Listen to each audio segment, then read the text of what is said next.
GLP-1 rebound effect is quickly becoming the biggest problem in all of functional medicine. Every mainstream fitness channel or longevity doctor will gladly show you before and afters of people using GLP-1s going from absolutely fat and obese to ripped, shredded, and diced. But what they don't show you is the absolute horror shows that ensue over the next 30 to 60 days. The problem is most of the medical industry is just now figuring out how to even use GLP-1s in the first place. They're certainly not offloading people correctly. In this video, I'm going to be teaching you guys everything I've figured out for myself, as well as what others are having success with in coming off of GLP-1s to make sure you don't end up rebounding like everybody else. Get ready, because I'm covering every physical, mental, and biological mechanism to make sure you guys don't end up on the wrong side of the statistic.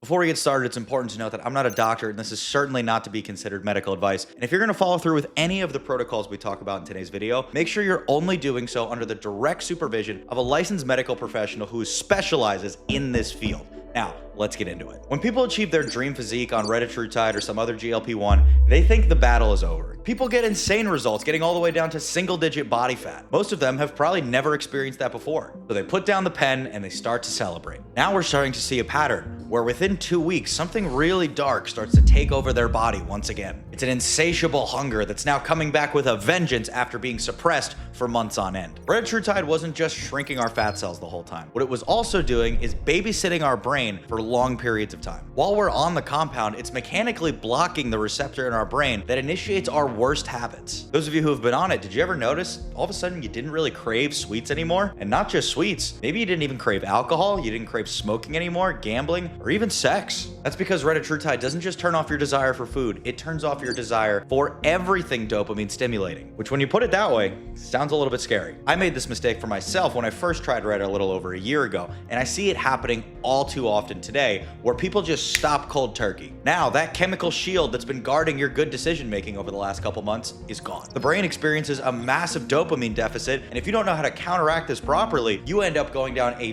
deep rebound. Subconscious mind hijacks your body and forces it into even worse habits than before you were on the GLP in the first place. So what do I do now? I've just got this thing that's going to control my mind, and if I ever stop using it, it's going to take over my body. That sounds terrible. Don't worry, there is an answer for this. But before we get into how to come off properly, it's important we know what it's doing to us. Mainstream medicine will tell you that Retatrutide or GLP-1s only really work by slowing down your stomach and altering your insulin sensitivity. While that's true, it's a very surface level explanation. Recent data published by the Washington University School of Medicine published over 6,000 applicants in a hard trial for GLP-1s. And what they found is that those dopamine producing signals actively get silenced on GLP-1s. A lot of people don't realize the ambition and the craving for that junk food, for that food that we know is not good for us, mostly comes from dopamine. I know for myself, one of the biggest things I notice on this stuff, I have no ambition to drink alcohol. I first tried Retatrutide about a year ago, and that was right around the time I quit drinking. Is that a coincidence? Probably not. It removed my desire to do it, and then I felt life without it and realized there are way better alternatives that are far more fun and way less hazardous to your health. That's an episode for another day. Now we're seeing published data that people are also coming off smoking, stopping to gamble. But the most interesting one is to see that the male population seems to have a much lower interest in active free sex. One night stands, cheap intimacy no longer seems appealing to these people.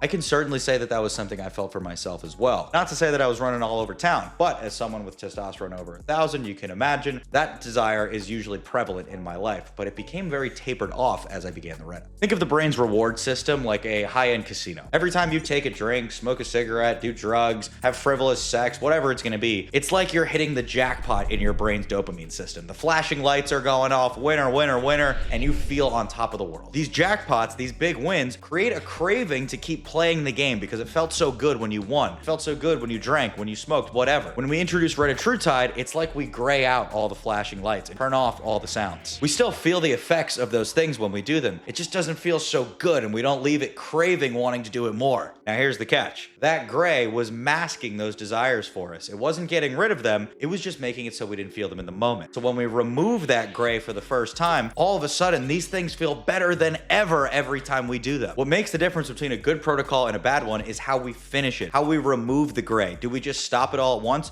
Do we replace it with anything? And that's everything I'm gonna cover right now. Starting with the first piece on the list, and that is absolutely under no circumstances, stop Retatrutide cold turkey. If you are finishing your bottle and you're at the end of your cycle, it is so worth it to get another bottle of even half the size just to use as your taper down. And this doesn't only help the brain, this also helps the body. For me, the highest level I go up to on my RETA is 2 milligrams. Well, when I start cutting down, I cut that down to 1.5, to 1, to 0.5, to 0.25, and then I stop. This time I feel like I've got my rebounds down a little bit better, so I'm going from 2 milligrams directly into 1 milligram per week. And what that does for me is two things. Number one is it's gonna make sure that gray doesn't just instantly return to bright flashing colors. It's gonna slowly adjust the color of the light so that my brain and the receptors adjust with it. We wanna recalibrate slowly. Number two is it's also gonna allow my gastric emptying speed to adjust with it. While we're on RETA, our digestion is incredibly slow, but our metabolism is incredibly fast. If we just revert back to our initial state out of nowhere, it's gonna be a huge shift for our stomach and for everything that comes with digestion. During this shift, I found it incredibly helpful to eat high volume,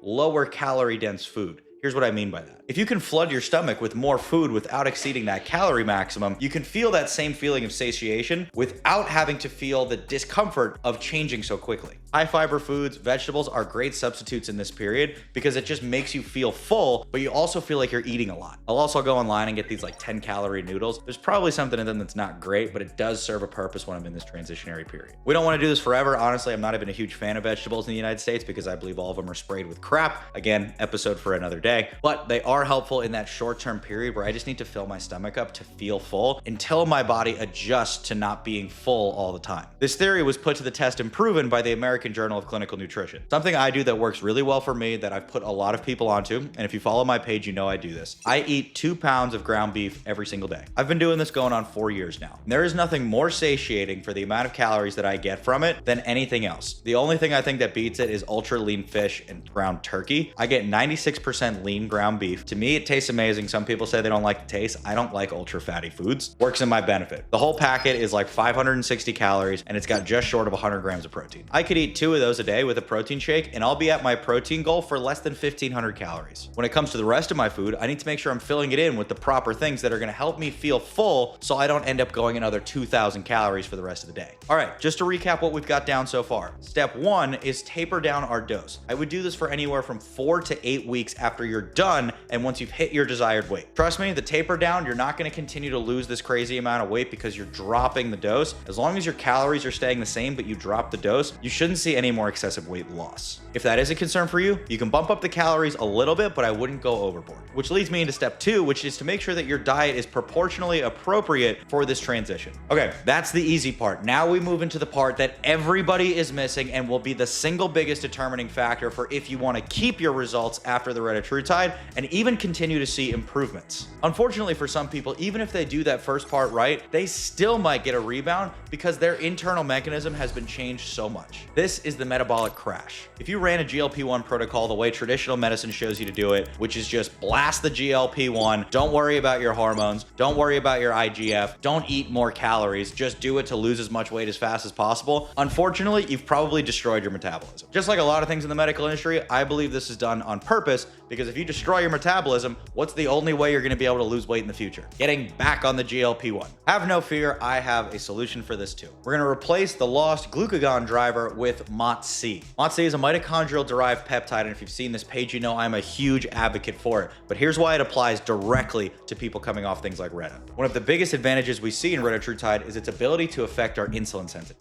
The issue lies in, just like everything else about RETA, is it's just a mask. It's not actually improving it long term. MOTS-C, when plugged in correctly, can actually improve insulin sensitivity over the long term. Because MOTS-C isn't used as a mask. MOTS-C is used as a mitochondrial driver. Mitochondria, of course, being powerhouse of the cell. You guys nailed it once again. MOTS-C is going to activate AMPK, which is crucial when coming off Retatrutide. This is going to take our skeletal muscle cells, open up the gates and force extract the glucose from the bloodstream. Why does that matter? It's because it's now using that glucose for energy production just the way the Retatrutide was, instead of going to fat stores. This is a way to continue to get the insulin benefits while off of the GLP-1, but you're doing so in a healthier manner. Where this gets really interesting is it's essentially mimicking exercise. That's what exercise does when we work out. So now we have the MOTS-C training our body to become more efficient at this process. The second peptide I'm going to recommend is one that I would not recommend under any other circumstances other than if we are getting off RETA, and that is AOD 9604. I know what you're thinking, that if you're in the peptide space, you've probably seen the studies about this peptide, that it creates no meaningful weight loss. That's true. From a surface level, it's not going to do anything close to Retatrutide, to MOTS-C in terms of visible body fat reduction, but it does stimulate two very important processes in the fat loss mechanism. The first is lipolysis. It binds to fat cells and does help break them down faster. This becomes important because when it's combined with the MOTS-C, as we break down our fat cells faster, that fat can now get used for energy quickly. Impactful when paired with MOTS-C, because if we can break those fat cells down faster, the MOTS-C can use them for energy faster. The second mechanism this is going to affect is lipogenesis, which we want to block. This makes it so that the new food circulating the body doesn't get converted to fat stores in the first place. This protocol is one I've actively implemented into my company that has seen incredible results.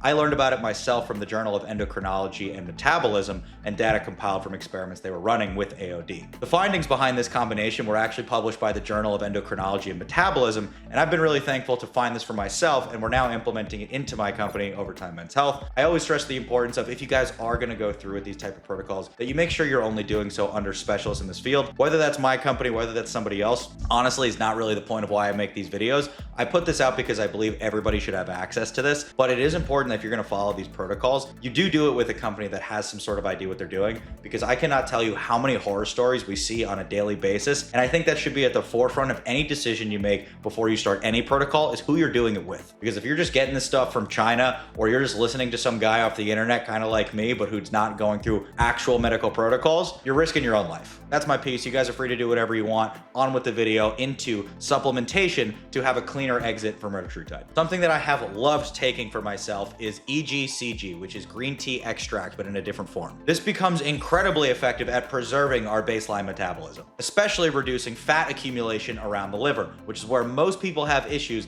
after GLP-1s. It's also very helpful for lowering inflammation and oxidative stress in the body as a whole, which, as we know, is the killer of almost all things. The next thing I would really focus on after RETA is the gut. Now, there's of course an argument to be made for probiotics, prebiotics, and all of the different fermented foods that can restore the gut lining, and I think all of those are great, and I take a lot of them myself. I've seen a lot of success with oral BPC 157. Over the next couple weeks here, I'm actually going to start a gut testing and potentially a gut protocol based on how my diagnosis comes back, but I have just seen so many people ranting and raving about oral BPC 157 only for the gut. It's a very important distinction, because I see a lot of frauds online trying to say that oral BPC is going to have some sort of injury healing capability. It absolutely is not. It does not work that way, but it is really good when it comes to restoring gut lining and nothing else. Over the next couple weeks here, I'll probably have some more findings backed by some of my own experiments. I like to tell you guys things about after I try them, because there's a lot of things online that sound so great, then you try them yourself and it doesn't work, and then you later find out that everybody tried them themselves and it didn't work. So I like to wait until I've done it myself. But I'm going to do a gut test. I've actually got a couple here with me,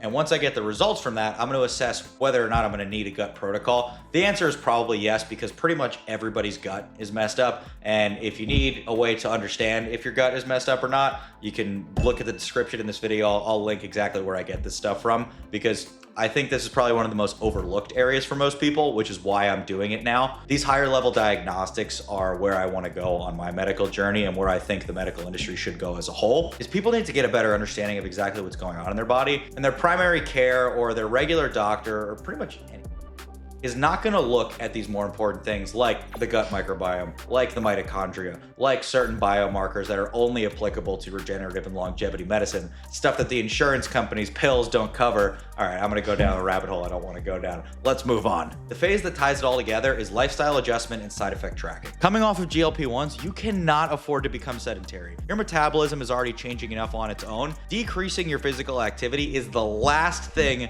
to do. In fact, you should actually be increasing it. If you are averaging around 10,000 steps today, bump that up to 12 or 13,000. This will help you manually maintain that metabolic output as you're going through this transitionary. Furthermore, look out for delayed gastric rebound. For the last several months, we've slowed down our digestion. Sometimes this can ramp up all of a sudden, which can cause inflammation, which again, is just going to lead to bigger and bigger problems. Something that's become a non-negotiable in my life, and that is absolutely crucial on GLP-1 transitions, is digestion walks. If you follow this page, you know I'm a huge fan. Give me at least 10 minutes after every single meal. Ideally, if you can get into that 20 or 30 minute range, you feel a world of difference. I know I do. It absolutely flattens me out, and I don't feel this like girth or bulge in my stomach where I'm just kind of full and not feeling good and bloated, the last thing you want to do is sit on the couch. If you can go on that digestion walk, break up that food in your stomach, you are going to have a much easier transition in this period. So guys, if you like learning about every single way possible to improve the human body, whether that be physical, mental, or anything in between, I post 2 videos like this every single week. If you don't want to miss them, hit the subscribe button and turn on post notifications so that you never miss another one of these again. And I will see you guys in the next one.